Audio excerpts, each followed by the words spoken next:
Welcome back to the Puritan View. Our next guest needs no introduction. Please give a round of applause for the cheating, lying, Hester Prynne. Hi, Hester. Hello. Lovely to see you. And you as well. Now lately, you've been subject to much ridicule by your Puritan community.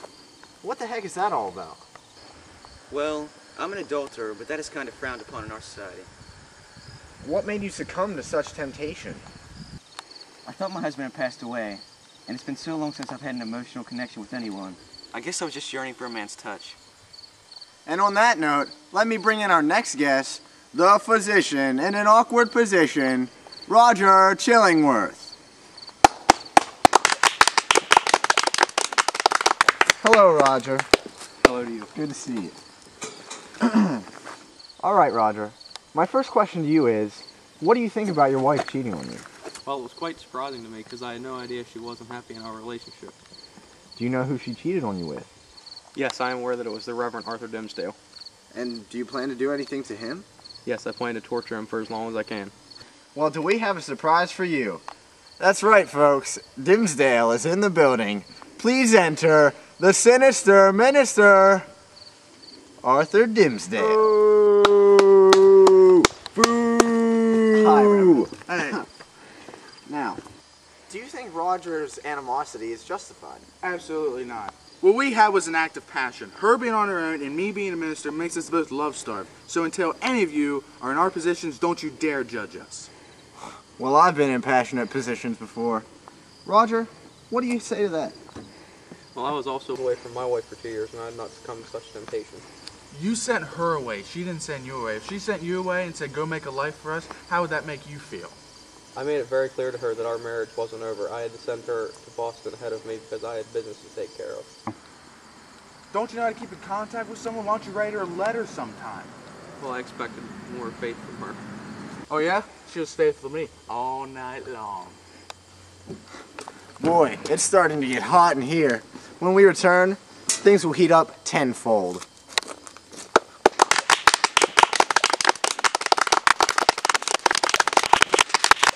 Welcome back to the Puritan View. Hester, you look kind of nervous there with both of your lovers on each side. Well, one of them's my lover. The other's my betrayer. Which one do you choose, Hester? Please tell us. I choose Dimsdale. You lying skank! Don't talk to her like that. Now, just...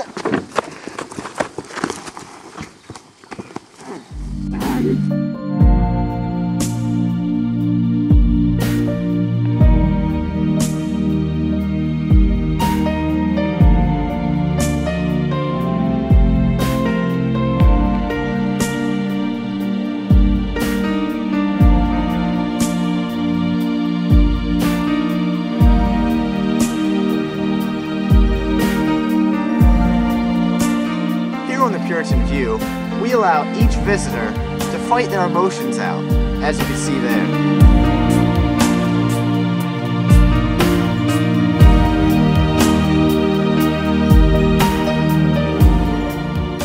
Welcome back, folks. We have both guests back on the show, and they are willing to resolve their issues.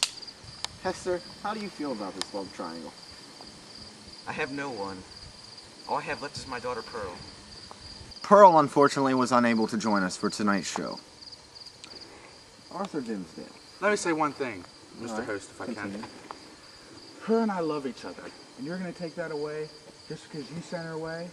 That seems awful selfish to me. Dang straight I am. That seems awful selfish to me. Doesn't to me, marriage is sacred. You betrayed her just as much as she betrayed you by sending her away and making her stay alone. How can you sleep at night being a reverend and preaching to people about their sins when you're such a sinner yourself? Hester, has it been hard for you to raise Pearl all by yourself? Yes, it has. It has been very hard. She doesn't have a father figure. Well, I personally believe it's selfish of both of you. I mean, she's off raising her kid by herself. You keep the secret, and you try to kill him for it. What's the big deal? Well, we weren't allowed to reveal our identity to the town, or else I would have. I would have turned myself in a long time ago, but she wouldn't let me. No, you wouldn't, you pansy. How do you know? You were off with Squanto and Running Wolf. Don't fault me for hitting the peace pipe. People, know that on the Puritan View, we do not advocate any drug use.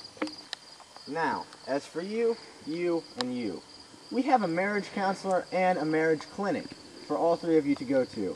Now, thanks for being on the program, and I hope you resolve all of your issues. Thanks, Doc.